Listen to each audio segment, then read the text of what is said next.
Moray Rabotai, Shalom Uvracha, ce Shabbat, on lira Be'ezrat Hashem, Parashat Haye Sarah. Une grande partie de la Parasha parle sur le choix, le Shidur de Yitzhak Avinu. La Torah elle dit, Abraham Zachin Babayamim, ou Adonai Berachat Abraham Bakol. Abraham Avinu, il manque rien du tout. La seule chose qu'il lui restait à faire, c'est marier son fils Ishaq. Et bien sûr, pour Abraham Avinu, on ne va pas prendre n'importe quelle fille pour Ishaq. Déjà, Ishaq, c'est un des trois avot. Donc, il faut vraiment lui trouver une femme qui a sa hauteur, à son niveau. Et en plus, on sait que la femme de Ishaq sera une des matriarches du peuple Israël. Il prend son serviteur Eliezer, il le fait jurer et lui met des conditions pour choisir la fille qui convient à Ishaq Avinu. Eliezer fait son travail avec beaucoup d'honnêteté et son maître, il a béni. Lui-même, il a fait des tulot à Kadosh Baruch Hu qui l'aide à trouver ce qu'il faut pour son maître Ishaq. Et donc, il va vers Haran, et il sait que là-bas, à côté du puits où toutes les jeunes filles viennent pour puiser l'eau, à l'époque, il n'y avait pas des robinets, on allait là-bas. Il a dit, je vais essayer c'est là-bas le lieu, donc si on veut dire de recherche, de trouver un Shidur, et il a mis le point sur les Anyanim du Hesed. Il a dit, si jamais je demande à une fille qu'elle me donne à boire, et elle me dit, tiens, je te donne à boire à toi et aussi à tes chameaux, c'est la fille qui convient à mon maître Eliezer.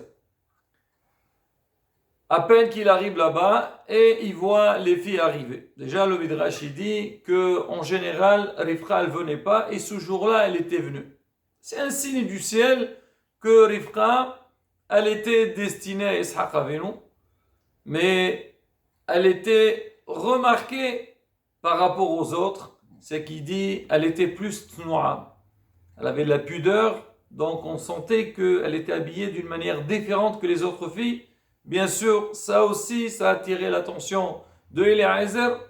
Alors il voyait que toutes les jeunes filles puisaient de l'eau et elle avait besoin de faire un effort pour tirer l'eau, alors que Rivka Imenu, elle, c'est l'eau qui montait vers elle.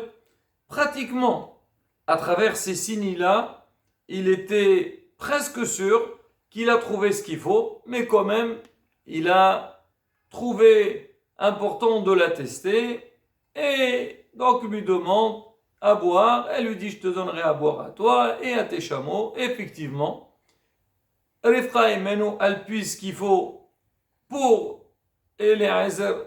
Aussi, elle a donné à boire aux chameaux, et on sait que les chameaux, ils ont besoin de boire beaucoup. Et la Torah nous dit, quand il a vu Eliezer qu'elle a donné à boire, Kasher Kilta, elle a fini de servir les chameaux, à ce moment-là, tout de suite, il lui a mis des bracelets sur ses mains, comme quoi pour lui dire que tu es la fille qui convient pour notre maître Ishaq. Parmi les questions que Hachamim demandent, ils disent, pourquoi Eliezer, il a attendu jusqu'à qu'elle a vraiment fini à donner à boire au chameau, et à ce moment-là qu'il est parti lui dire, écoute, c'est toi qui conviens pour Ishaq. Déjà, par rapport au signe qu'il a vu, normalement, il devait comprendre qu'elle était faite pour Ishaq. Maintenant, il va dire, bon, peut-être on va la tester. Mais à partir du moment qu'elle t'a donné à boire, et tu as vu qu'elle s'est intéressée à tes chameaux, pourquoi il a fallu attendre jusqu'à la fin pour qu'elle a vraiment fini de servir pour lui dire, tu es faite pour Ishaq. D'accord, tu as vu, elle a fait ce qu'elle avait promis. Montre-lui, dis-lui, tu sais, je t'ai demandé tout ça parce que je cherche une femme pour mon maître Ishaq. Pourquoi Bémet, il a attendu jusqu'à qu'elle a fini? Notre maître Rahim Akadosh, il répond à cette question. Il dit, En fait, dans la vie, si on regarde, on voit des fois des gens qui donnent l'impression d'être des gens bien, des gens honnêtes, des gens sur qui on peut faire confiance. Mais le problème, c'est quoi? C'est entre ce qu'ils disent, ce qu'ils font, c'est complètement le contraire. Ou plutôt, ils parlent beaucoup, ils promettent beaucoup, mais ils ne font pas grand-chose. Alors maintenant, il dit, quand est-ce que tu peux connaître la personne si vraiment elle est valable, on peut compter sur elle? C'est seulement quand tu vois chaque fois qu'elle parle, elle fait. Ou même des fois, on voit plus que ça, comme Abraham Avinu. Abraham Avinu dit, je prends, oui, un peu de pain, mais à la fin, il aura donné, comme la Torah l'a dit, ou la Baqara Abraham, il aura fait une grande serouda. C'est-à-dire, Emor me'at ou ase arbe. Il y a des gens le contraire.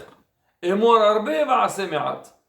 Alors, notre maître, Orahaim Akadosh, il dit que le test qu'il voulait faire, il est Ezra Rifra, il voulait savoir si c'était une fille, c'est-à-dire qu'elle fait ce qu'elle a promis. Est-ce que c'est une fille de parole?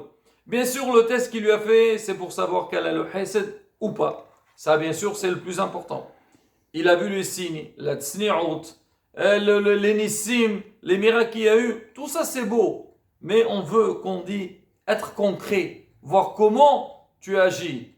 Alors, quand il a vu qu'elle est vraiment, elle a servi jusqu'à la fin, elle ne s'est pas dit, ça y est, j'ai donné un peu à boire au chameau, j'ai fait ma mission, et ça s'arrête là. Donc, il a compris que vraiment, et il a compris que c'était elle. On raconte sur notre maître, Rabbi Mordechai Eliyahu Zecher Sadiq Kadosh Lebracha, quand il était jeune, c'est son frère qui raconte, et on sait un petit peu Rabotai, à leur époque, la Haniout qui régnait, et une fois, et lui il avait des chaussures, sa mère elle lui a dit, écoute mon fils, je vais t'acheter une nouvelle paire de chaussures. Tu mérites, ça fait peut-être quelques années, tu portes toujours les mêmes chaussures. Alors maintenant, écoute, il est temps que je t'achète quelque chose donc de valable pour toi. Il était très content. Mais à l'époque, c'est pas comme aujourd'hui. On va au magasin, on choisit, on achète et c'est bon. À l'époque, il fallait voir le cordonnier, qui prenne les mesures et vraiment trouver la bonne taille qu'il faut et attendre aussi le temps qui va préparer donc la paire des chaussures. Alors quand le cordonnier, il a commencé à mesurer, donc savoir combien c'était quoi la taille, et Rabbi Mordechai lui dit, s'il vous plaît, est-ce que vous pouvez faire encore 2 centimètres en plus? C'est-à-dire, faites-la un peu plus grande que prévu, que normal. Par exemple, si lui c'était, je sais pas moi, 40, 38, il dit, fais 39, 40. Sa mère lui dit, mais dis-moi mon fils, pourquoi tu veux? Prends ta vraie taille. Il a dit, écoute maman, je suis en train de grandir et tu sais très bien, ça va vite. Et je sais que peut-être dans un an, alors ces chaussures-là, ils seront petits sur moi. Et moi, je préfère dès maintenant assurer que l'année prochaine, donc les chaussures que je porte, ils me conviennent. Elle a dit, Hacham béni. Les pauvres, c'est ça. C'est une période de Hanyout. Très bien, le cordonnier, on a signé, on a payé un acompte. Très bien. Alors, quelques semaines plus tard, le cordonnier, il appelle sa mère, il me dit, écoute, les chaussures de ton fils, ils sont prêts. Alors, il a pris, donc, il les a portés, il a vu, c'est très bien. Et tout le monde était content.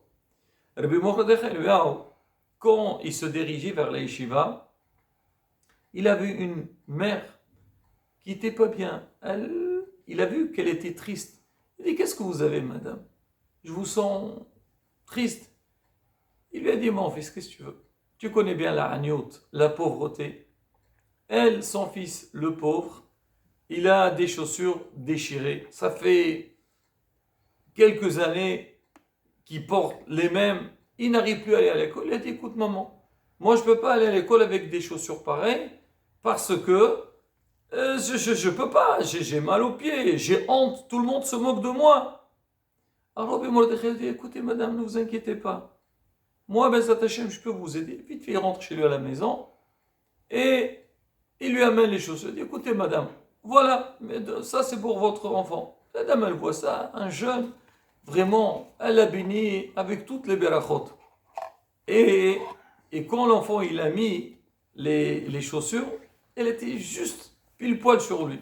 En fait, l'enfant il était un peu plus grand que le Rabbi Mordechai Eliyahu, mais le fait que le Rabbi Mordechai Eliyahu, il avait demandé au Kohen de faire plus grand, donc elles sont arrivées à la taille de ce garçon-là. Il a compris que c'était un siman shamayim. Après, il est rentré chez lui à la maison et il a pris ses anciennes chaussures qu'il était en train de porter. Il a commencé un petit peu à leur donner un coup de cirage. Sa mère, elle le voit. Elle lui dit, mon fils, qu'est-ce qui se passe? Ça y est, ceux-là, on va les jeter. Ça y est, mets les nouvelles. Alors son frère qui a vu ça, il lui dit, maman, tu sais pourquoi il fait ça? Parce qu'il a donné les siens pour une dame qui était pauvre pour son fils et tout. Elle leur a raconté toute l'histoire. La mère, elle entend ça. Elle a commencé à pleurer d'émotion et de joie. Elle a dit, Ashraï Vachahalqi, que j'ai d'un enfant pareil, et sur le champ, elle dit, écoute mon fils, toi tu as fait ce marasé-là de Hased, moi je t'achèterai une nouvelle paire de chaussures, même que c'est pas évident. Elle le prend, la main chez le cordonnier. Le cordonnier les voit arriver, il dit, qu'est-ce qu'il y a? Il a regretté votre fils, c'est très grand pour lui. Il a dit, non, pas du tout, pas du tout. Je voudrais commander une nouvelle paire pour mon fils. Du quoi? Déjà vous avez du mal à payer la première, vous voulez une deuxième? Il a dit non. La première, Baruch Hashem. Mais elle lui a raconté toute l'histoire, le geste qu'il a fait Rabbi Mordechai Eliyahu. Le monsieur, il était tellement ému. Il lui dit, madame, on va lui refaire une nouvelle paire de chaussures, mais je ne gagnerai pas un centime dessus. Vous me payerez donc ce qu'il faut pour faire la chaussure, mais le reste, non. Moi aussi, j'ai envie de participer sur cette mitzvah. Et c'est ça qu'on dit à la Bretagne. Quand un homme il va faire une mitzvah ou même un geste, parce que quand tu fais une bonne action, on appelle ça, c'est une mitzvah. Il faut aller jusqu'au bout de la chose. Un homme qui est sérieux, un homme qui est honnête, c'est pas il dit voilà, j'ai fait ce que j'ai à faire et ça c'est fini. Pas du tout. Tu commences à faire, il faut aller jusqu'au bout. Et quand l'homme il part avec ce principe-là, il verra que Bezat Hashem lui donnera toutes les forces. Il donnera tout ce qu'il faut pour pouvoir réussir et faire comme on dit, le plaisir d'Akadosh Baruch Hu. Hashem Azan Devar Kovot Shemo, qu'on puisse aller dans son derrière et il nous donne aussi la force, Bezat Hashem, de faire des belles actions. Amen. Shabbat Shalom, on vorach.